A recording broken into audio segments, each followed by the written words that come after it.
People who have avoidant tendencies, those who keep others at arm's length, are often seen as emotionally unavailable or distant. But the truth is, there's a deeply human reason behind those walls they build. Avoidants aren't trying to shut people out because they don't care. They're protecting themselves from vulnerability, from getting hurt again. Their walls are their armor. So why do avoidants break down when someone actually sees through those walls? Because in that moment, someone has dared to do what they've feared most, to look beyond the facade and acknowledge their hidden pain. It's like suddenly being seen, truly seen, not just the surface, but the scared, fragile parts they try so hard to hide. And that kind of recognition, it's disarming. It's both terrifying and liberating. When avoidants break down, it's not a sign of weakness. It's a sign that their defenses are falling, that they're starting to trust. Trust is the hardest thing for them to give because it means risking everything they've been guarding against. But when they do, it's a breakthrough. They're no longer alone behind those walls. Understanding this changes the way you approach avoidance, not as cold or uncaring, but as people craving connection, but afraid of pain. So if you want to truly connect with someone like this, be patient, be steady, and most importantly, be the one who's willing to see them when they're hiding. Breaking down happens when someone genuinely sees and acknowledges the hidden pain behind the avoidance walls. And this is a profound moment for them. Avoidants have spent so much time guarding themselves, not only because of past wounds, but because they believe that showing what's underneath would only bring more hurt or rejection. For them, vulnerability isn't just uncomfortable, it's a risk they've learned to avoid at almost any cost. So when someone manages to look beyond the surface and truly recognize the fear, insecurity, or loneliness that they've been hiding, it shakes the very foundation of their defenses. This kind of seeing is different from simply noticing someone's behavior or assuming why they act distant. It's an intentional and empathetic act, an effort to understand not just the avoidance walls, but the person behind them. It means recognizing that their coldness or detachment isn't a personal attack or a lack of care, but a deeply ingrained way to protect themselves from pain. When an avoidant realizes someone is willing to go to that level of understanding, it bypasses their usual defenses because it addresses the core of their fear, being unseen and misunderstood. At that moment, the avoidant experiences a mixture of emotions that can be overwhelming. There might be relief in finally feeling seen after years of hiding, but there can also be terror. Being truly seen means their vulnerabilities are exposed, and that makes them feel vulnerable and uncertain. The avoidant fears judgment, rejection, or the possibility of being hurt again. It's a paradox. They crave connection, yet the very act of connection threatens the safety they've built around themselves. The breakdown is a physical and emotional release from the pressure of maintaining these walls. When avoidants break down in this way, it's often accompanied by a sudden shift in behavior. They may become more open, more communicative, or display raw emotion that they've long suppressed. This breakdown is an unguarded moment where their true feelings come through. It's a signal that the avoidant is starting to trust, even if only slightly. The person who sees through their walls becomes someone they can rely on, someone who has demonstrated that they won't run away or use their vulnerabilities against them. This moment also marks a turning point in the avoidant's internal narrative. Up until this point, they may have told themselves that opening up is dangerous or that no one can really understand them. But being seen disrupts that story. It challenges the belief that vulnerability equals weakness. Instead, it reveals that vulnerability can be met with compassion, acceptance, and safety. For the avoidant, this is a transformative experience because it redefines how they relate to themselves and others. The breakthrough of being truly seen is often fragile and requires ongoing support. Avoidants may retreat again if they feel overwhelmed or if their vulnerability isn't met with care. But the initial breakdown is crucial. It cracks open the door for deeper connection and healing. It allows avoidants to start imagining a different way of relating, one where they don't have to hide to be safe. This is why being the person who sees and acknowledges avoidant pain is so powerful. It's not just about breaking down walls, it's about offering a space where those walls can come down safely and be rebuilt into something stronger. Being truly seen is both terrifying and liberating for avoidants because it challenges everything they've built their emotional world around. For years, avoidants have relied on their walls to keep them safe, and those walls have become a part of their identity. To have someone look beyond that carefully maintained exterior is to confront the parts of themselves they've long hidden away, parts that are vulnerable, scared, and sometimes ashamed. This exposure feels like losing control, which is deeply unsettling for avoidants who value independence and emotional self-sufficiency above all else. The terror comes from the fear of being judged, rejected, or hurt again. Avoidants often expect that if their true selves are revealed, others will pull away or use their vulnerabilities against them. This expectation stems from past experiences where opening up led to pain, making them wary of allowing anyone too close. So, when someone truly sees them, it feels like stepping off a cliff without knowing if there's a safety net below. Well, that kind of uncertainty can trigger panic, self-doubt, or a desire to retreat back into their protective shell. At the same time, being truly seen is incredibly liberating. It's a release from the exhausting effort of maintaining a facade. Avoidants spend so much energy controlling how others perceive them, constantly monitoring their emotions to avoid appearing weak or needy. When someone accepts them as they are, flaws and all, it gives them permission to relax. This acceptance is a powerful antidote to loneliness and isolation. It shows them that they don't have to be perfect or impenetrable to be loved or valued. This duality, feeling terrified and yet freed, creates a profound emotional tension.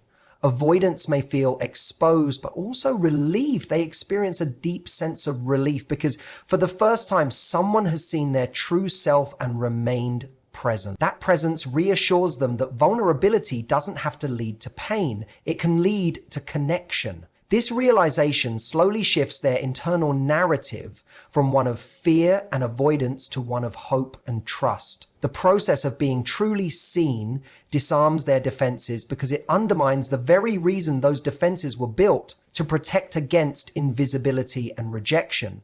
When someone acknowledges their hidden struggles with empathy and care, it proves the avoidance fears wrong. It shows that vulnerability can be met with kindness rather than harm. That moment of recognition is powerful. It's when their emotional walls begin to crumble, not because they are forced down, but because the need to protect themselves lessens. In essence, being truly seen breaks this cycle of fear and isolation. It offers avoidants a chance to experience intimacy on their own terms, where they can be accepted and safe. This experience doesn't erase their fears overnight, but it plants a seed of trust and courage that can grow into deeper connection and healing. When avoidants break down, it signals an emerging trust and represents a significant emotional breakthrough rather than a sign of weakness. For someone who has spent years, sometimes decades, building walls to keep others at a distance, allowing those defenses to fall is a huge deal. It's not something they do lightly or easily. The breakdown is the moment when their internal protective mechanisms give way because they sense, perhaps for the first time, that they can let their guard down without being harmed. This shift requires an enormous amount of courage and signals a willingness to be vulnerable, a state that avoidants often fear more than anything. Avoidants typically have a deep-rooted fear that showing emotion will result in rejection or abandonment. Their tendency to keep others at arm's length is born from this fear. So when they start to break down emotionally, it means their protective strategy is no longer enough or necessary. They've begun to trust that the person who sees their pain won't use it against them or run away. This trust allows them to risk revealing parts of themselves that they usually hide, feelings of insecurity, sadness, or even neediness that contradict their usual image of independence and control. The breakdown is not a collapse, but a crack in the armor, a moment of honest emotional expression that is often long overdue. It's a turning point where the avoidant shifts from emotional isolation to openness. They might cry, share difficult truths, or admit fears they've kept locked inside. This moment can feel messy or uncomfortable, but it's vital because it opens the door for deeper connection and healing. It also humanizes the avoidant in the eyes of others, showing that their distance was not because they didn't care, but because they were afraid. This emerging trust is fragile.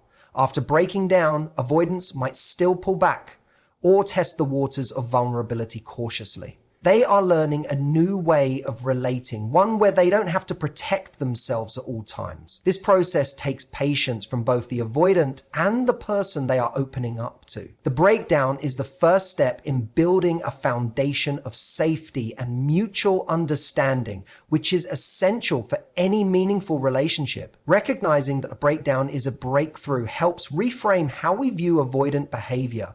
Instead of seeing emotional breakdowns as weakness or instability, we can understand them as a sign of progress. It's a signal that the avoidant is starting to rewrite their emotional script, moving from fear and self-protection toward trust and connection.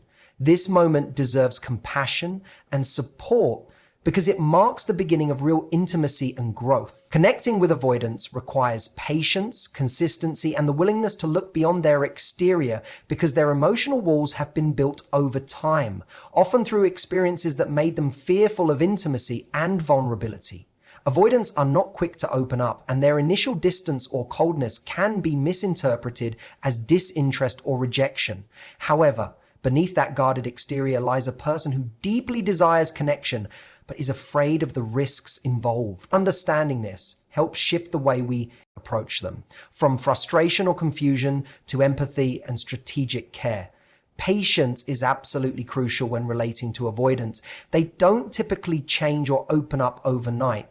Their walls are defense mechanisms that took years to build, and tearing them down requires time. Pushing too hard or demanding emotional availability before they are ready can backfire, causing them to retreat further into their shell. Instead, patience means allowing them to move at their own pace, respecting their boundaries even when it's difficult. It's about showing up consistently and reliably so they gradually learn that you're not going anywhere, no matter how guarded they may seem. Consistency in behavior and emotional responses also plays a vital role.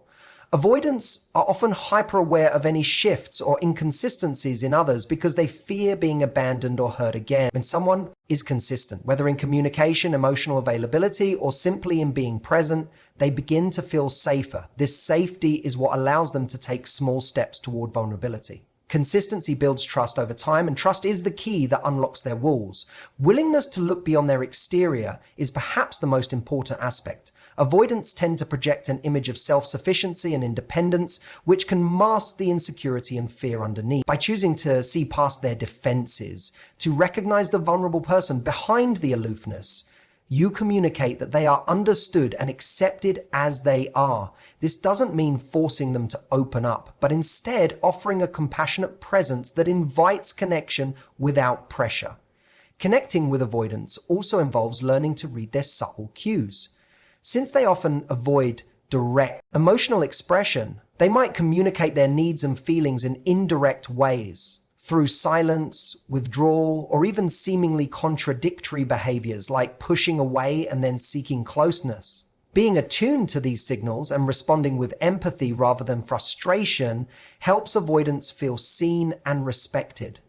Another vital part is creating an environment where it's safe for them to be imperfect and vulnerable. Avoidants often fear judgment or rejection, so when they experience acceptance without conditions, they start to question their old beliefs that vulnerability equals danger. This safe space doesn't happen once or twice. It's a continual process of demonstrating care, respect, and understanding. In essence, connecting with avoidants means committing to a long-term process of gentle persistence, emotional steadiness, and genuine empathy. In the steady presence that helps them rewrite the story they've been telling themselves about relationships and vulnerability. When they feel safe enough to lower their walls, the connection that emerges is often deep, meaningful, and transformative for both people involved. So when you truly understand why avoidants build those walls, why they break down when someone sees through them, and what it takes to connect with them, you begin to see that it's all about trust, patience, and genuine empathy. Behind every guarded heart is someone longing to be understood and accepted. If you're willing to be the one who looks beyond the surface, who stands steady and kind, you're not just breaking down walls, you're opening the door to real, lasting connection. Thank you all for listening so attentively today. I hope this gave you new insight into the complexities of avoidant behavior and the power of being truly seen. Remember, connection is always possible when we approach others with compassion and patience. Take care of yourselves and those around you, and I look forward to our next conversation. Goodbye, and thank you once again.